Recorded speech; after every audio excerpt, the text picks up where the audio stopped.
Hi, folks. You're Tacitus today. Tacitus Today, your pushback channel. Thank you for joining this audio live stream.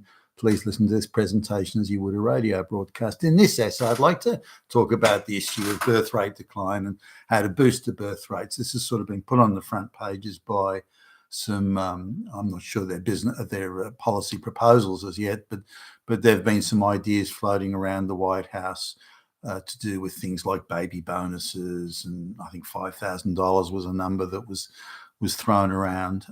So the idea is that the current birth rate in the United States is below replacement rate. I think it's somewhere around 1.5 or 1.6 births per woman, where it needs to be, give or take about 2.1 births per woman. So now there's various Armageddon scenarios that are put forward here that if this continues, so if the birth rate's less than replace, if this continues forever, for all time, eternity, then there'll be no one left in the world. Civilization will collapse. There won't be a single person left. The last person's they're going to die. And no, stop. The catastrophizing of this is just off the charts. There are trends of birth that you have declining birth rates, increasing birth rates, and average birth rates, and so on and so on. So this goes up and down. The idea that the current trend of births less than replacement rate will go on for all time is just absurd in itself. What if World War II had carried on for all time, for eternity? There'd be no one left to everyone would be dead. Well, yeah, but World War II didn't.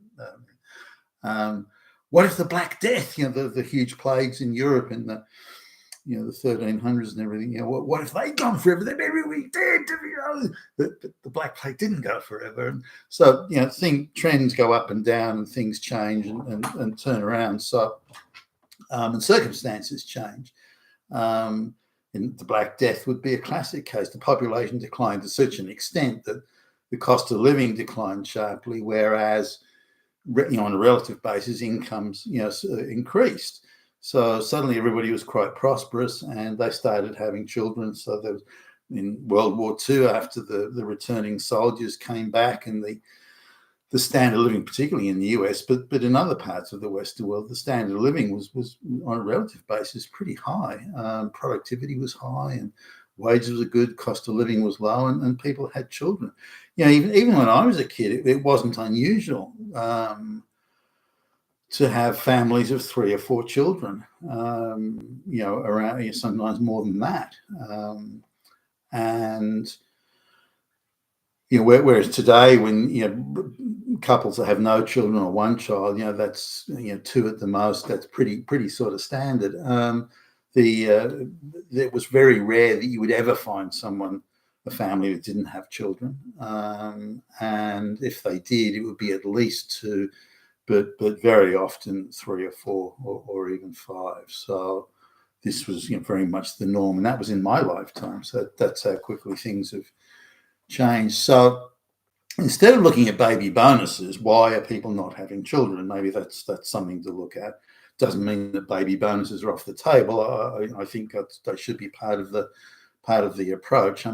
Firstly, is it a bad thing if birth rates are temporarily below replacement rate? Remember, the births below replacement rate hasn't been around that long. It's a relatively recent, say, last 30 years. And the decline went from 2.1 to like 1.9, then there's 1.89, there's 1.76. And so the drift has been, the trend is clear over this time, but the drift has been, so it didn't just suddenly go from 3.2 children per woman, then just overnight it went to 1.3. It didn't happen that way. There was a drift and a gradual sort of drift away. Now, what are these? And I don't think it's a bad thing. If society becomes more efficient, the cost of living is readjusted, and these sorts of things. Remember, things like housing and energy are horrendously overpriced at the moment. So if low birth rates cause a reset of that overpricing, then that's a good thing, and then people will then have children again, and so on. Similarly, the sort of children that you want are ones that are going to be productive citizens, and not not affirmative action kids of IQ of -5 million just get waved through into colleges. That's the sort of behaviour of society that's got too many people. So the idea that are we overpopulated at the moment in terms of the unproductive citizenry? I would argue that we possibly are, and therefore population decline, temporary population decline, maybe for a generation, assuming a generation's give or take about 25 years, given the arithmetic that is used to look at these sort of things, then I think some population decline is not a bad thing in itself. Now, coming to the issue of why birth rates have declined, I know quite a few guys in business who are on good incomes. They've got stable long-term careers. They're bright, can do. But they're the sort of people who are going to find the cure for cancer and this sort of thing. I mean, they're not all researchers, by the way, but they're playing in that league. These are the people that create jobs, create employment, start up companies, and start businesses and innovate, and they're those sort of people. Now, the amount of those sort of people, and you would want them to have children. Wow, the amount of those sort of people that are choosing not to have any children at all is quite alarming and concerning. Now, you'd think policymakers will be looking at that and go, "Wow, that's something we need to look at." But why? Why are they doing that? Why are people who, especially on these sort of incomes, why are they deciding they don't want to have children? Well, the reality is it's the risk. It's a high risk thing. If they're going to marry a woman who firstly is prepared to stay at home and look after the children, and be a homemaker and a mother and this sort of thing, there's nothing wrong with that. I don't like the way the feminists sneer at that sort of lifestyle choice. And if the man's got a high enough income where she can live well and have things that from her own income she could never afford. Now, it takes a certain type of relationship there. He's the sort of guy who's prepared to take the risks, prepared to put in the long hours of the office. He's the guy who busted his ass at college to get a top drawer degree, and so he's the guy who's driving himself to succeed and to bring home the bacon and this sort of stuff. Now, as these guys, and I sit down and talk to them, they're guys I have cups of coffee with. I know these sort of people well. I'm in that category, for goodness sakes. Although I've had children, the thing that they constantly come up with is, with current day divorce laws, and these divorce laws have been around since 1970 or whatever. Since the current day divorce laws, they say they take all the risk. The total financial risk of a non-successful marriage is a risk that they take. Now, you can argue, say, well, she's lost those years, as in the years of the relationship, assuming it ends. But they say, well, I lose the years and I lose the money. And this sort of equal outcomes in divorce type stuff, part of this overall equity type insanity that's gripped the Western world, or the postmodern Western world. And they're saying that the risk is just simply too high. The marriage contract is worthless, and they cannot escape being financially raped and destroyed.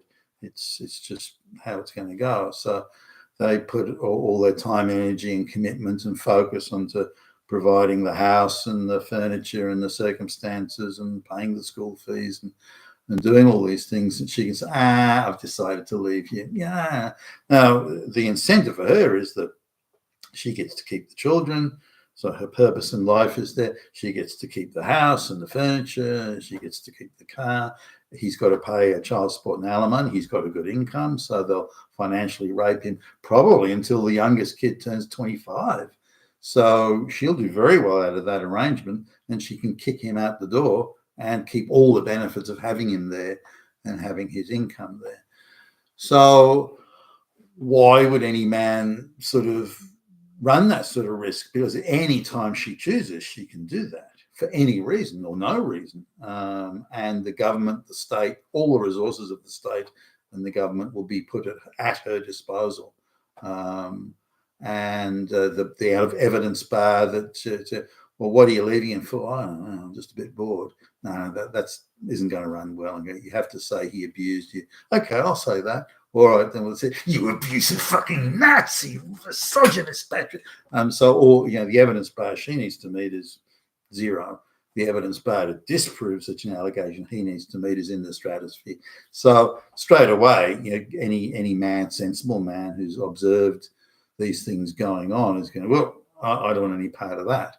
Now, if the marriage contract had some validity where she just can't walk out the door and take everything with her, that would be different. Then the man would have some sort of thing. Well, all this time and effort and energy I'm putting into investing in the family, and why I sort of go without things that I want to do for the family benefit, this sort of thing, then that there is a payoff to that, and there is some sort of protection.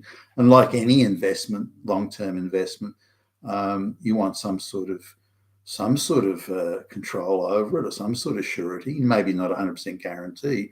One of the parties could die, or something. Anything could happen. But the idea that someone can just casually renege on the contract and walk out the door and take everything that you've worked for, then that's or that man, the man, this hardworking, high quality, high IQ, high achieving man can say, all right, then I'm not going to marry that sort of woman. There's just too much high risk. I'm only going to marry a woman who herself, whether it's through affirmative action programs, whatever, who herself has a decent income, and we won't have children. So in the event that the relationship fails, she's not really going to get a whole lot more. She's not going to get much out of me. It's not going to cost me that much but she's a sort of a career woman, or she doesn't really want children. So I'm going to marry someone like that to protect my investment, or to prevent my financial ruination. But that means no children. So this is central to the sort of men that are choosing not to have children. When the big game hunters go to Africa, and they want to, I've never understood that, by the way, game hunting, but they go to Africa, they choose the specimens that are the fittest and the most, in the best, prime condition. Those are the ones they want to kill. They don't want to kill the feeble, zebra, or I don't know, wildebeest or antelope. They don't want to kill the ones that are hobbling around, that are old and infirm, and so they don't want to do that. They want to kill the prime ones, and that has a huge effect on the genetics of a group, because you're killing off then the prime, the prime, and they're always male, the ones they want to kill. You're killing off the prime, DNA genetic contributors to the health of that group, or that herd, and this makes a big difference to how the genetics are going to play out in that herd. When it comes to the wild animals, eating each other and the law of the jungle type stuff, the lions and the tigers will pick the easiest one that's the easiest to catch. Economy of effort and all this sort of stuff. And the ones that are easier to catch are the sickest, the oldest, the most infirm, and so on. So the choice is very different. And we're looking at the same here in the marriage stakes. I mean, not exactly the same, but the metaphor remains that it's the men who are prepared to work hard for a family and marry a woman who wants a family. Maybe she's not going to be a high IQ woman. Maybe she's not going to, she wouldn't have achieved much anyway herself. But she does want to be a homemaker. Maybe she's loving. Maybe she's very motherly. Maybe she's very caring. And these, by the way, are qualities. Make no mistake, they're not, oh, you're a doormat. No, they're qualities. And desirable qualities, by the way. So, but when he marries the woman who's the career woman, again, probably she's got some affirmative action gig or something. She hasn't earned it, but nonetheless, she's saying, well, why would I want to give up, the cocktail party circuit just to have children? And she's probably selfish and very me anyway. And so what do you want to have children for if you've got that mindset? She's been encouraged to believe through feminist indoctrination that she has children, then she's a victim of the wicked, evil, misogynist patriarchy. That too is probably playing out in the back of her mind. So anyway, the guy marries her not because she's a sweet, loving thing, mate. Maybe she's hot looking as well, but the point is that he's marrying her to protect himself financially. So it becomes a form of perverse insurance policy, and there are so many men out there like that. At best, they'll have one child. At best, they'll have one. But likely have none. So the guy who would create the family, who would have 3 children, who would invest all that time and effort and bust his ass at the office every day to make sure that the family is well provided for and the kids got the good education and that sort of thing. That isn't happening. So let's consider that. Also, there's the number of shotgun marriages that used to occur before contraception came in. So that you could look at the birth rate decline was fairly obvious after contraception became widely available, and so the anchor baby, also the attitude of anchor babies, the idea that a woman would decide on the guy she wanted to marry, and then she would claim that she was pregnant with his child, and therefore he had to marry her. The shotgun weddings and all these sort of things. Social structure, if you will, changed quite substantially, not just because of contraception, but because guys were less willing to fall for that entrapment gig. And when you look at the amount of children as adults, getting their DNA tested and so on, found they're actually not. The guy who they thought was their father isn't or wasn't. That's very widespread now. We're probably talking somewhere in the order of 20 to 25%. So that was a huge issue. That sort of situation has changed as well. The idea of women being paid to be single mothers, that too was a big change in the social dynamics of that generation as it started to unfold. The amount of women going into the workforce and not wanting to have children or wanting to have one child at the most, these sorts of things. There's two lawyers I know. They're both top drawer. Her through affirmative action, him because he's a brilliant lawyer. And their household income would be probably $1.5 million a year, or certainly in that range. And so they decided to have children. And they had 2, and but she was back at work within 6 weeks of giving birth, and they have a full-time nanny, and they also had a full-time or part-time nurse, that was this sort of thing, but they can afford that on their income. A tiny proportion of the population can afford that level of the full-time nannies and all the sort of thing. They even were so well off they even bought the nanny a car so they could drive her around. So there are a whole number of factors that now there are other things that sort of are less obvious. That the mortality rate in the 1940s and 50s of births was, you wouldn't call it high by world standards, but those mortality rates have declined substantially. I remember as a kid that some people would say, well, look, you got to have 4 kids because there's a good chance that 1 or 2 of them are going to die. That was even an attitude then, and it seems again that was within my lifetime. So, given that birth rate or mortality, infant mortality rates have declined, in the West, declined very substantially, then that too has a factor that people were having children just in case one of them died, would have sort of 1 too many in case one died, whereas now they're not. That too. So there's a whole lot of other soft layered factors that build. So how to arrest the birth rate, assuming that's what you want to do? I would plumb for a more efficient society. I would go for that first, rather than just this blind, ridiculous. We have to increase the population mass. I don't think that's a smart idea. I think it's about, sure, the real estate developers and those sort of people want it, but I don't think it's a good idea. Nonetheless, let's assume that increasing the birth rate. First thing I do would be go straight to the marriage contract and revisit that. and give it some meaning. No one should be able to walk out the door with someone else's wealth that they worked hard for. Now, it's different if you're a Hollywood movie star, or you're someone who's got a cozy job that your buddies gave you on huge bucks, like a CEO of an NGO or something like that.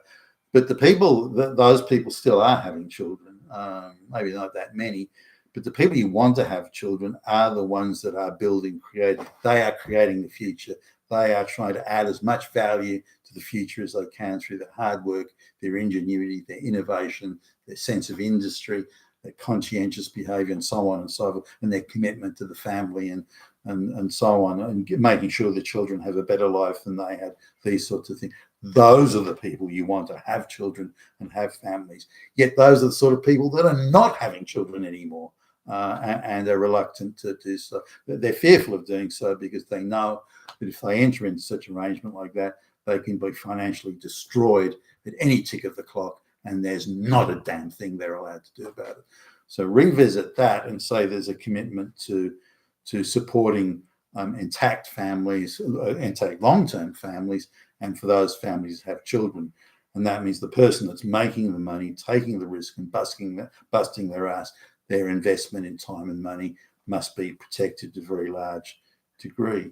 Now, there are other things, like if a woman stays, if a high IQ woman decides to, I'll have children and stuff, that she should get like a free scholarship if she wants to retrain, or go into go back to school or something like that. That's should there be tax breaks? Well, sure. I think if a woman stops work, it's just to have a family, then the man should get substantial tax breaks sort of right now, in order to offset the loss of that second income. All of these things, and a whole raft of possible policies, which bit of help here, not only help today, but help in the future when the woman wants to go back to work, assuming she does. Again, scholarships, things like that. Let's look at it as something in totality across a full life, cycle of life, and look at the things that can be done to help those people and aid and abet and encourage procreation. And there's nothing wrong with doing that, but it's the sort of people you want. You don't want the single mothers having, you don't want ghetto children. You don't want encouragement. People from the third world who come piling in because, I want all those freebies you're giving away. You don't want any of that. The sort of people that you want having children are the sort of people who are not having children today. And that's where the effort, I believe, should be put in. Being Tacitus today, your Pushback Challenge. Thank you for listening.